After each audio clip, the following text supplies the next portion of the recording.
Betul dah gapo hok Kak Nurul buat tu. Ada. Memang tepat keputusan gapo hok Kak Nurul buat tu. Mun tahu ke? Semua orang kampung benci kau kita. Mun tahu ke? Hidup tiga beradik anak yatim piatu supaya kita ni memang hina di mata orang. Mun tahu ke benda tu? Jual biskut tak hari-hari memang tak akan buat kita kaya. Pitih daripada biskut tak tu pun memang sangat-sangat jijik depan mata orang.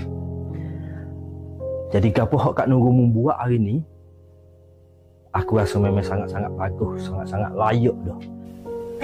Sebab dia dah tak tahan dah gapo hak jadi dalam kampung ni. Semua manusia dalam kampung ni, mana-mana yang kita pergi, semua pandai hina dengan gapo hak kita buat. Tak apa kampung ni yang kita Tak. Kita buat gapo buat dia. Aku tahu belaka dah. Kak Nurul cerita belaka dah kat aku. Dia cerita belaka dah kat aku. Dia dah tak tahan hidup lagu ni.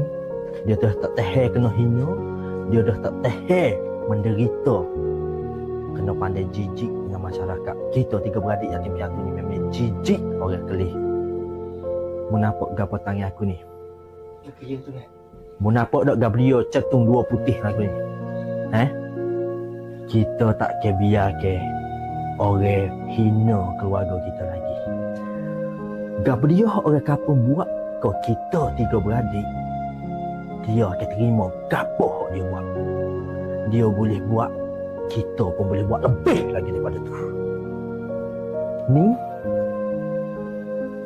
kita panggil, kita seru, kita balas. Aku nak dia rasa gapo hak kita tiga beradik rasa. Aku nak Kak Nurul tahu yang kita dua beradik tak akan biar kematian dia pergi lagu tu saja. Mu ambil ni.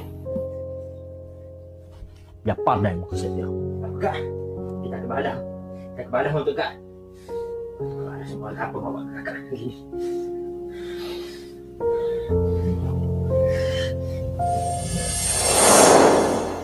Ni Kak Nurul kau. Pulangkah aku.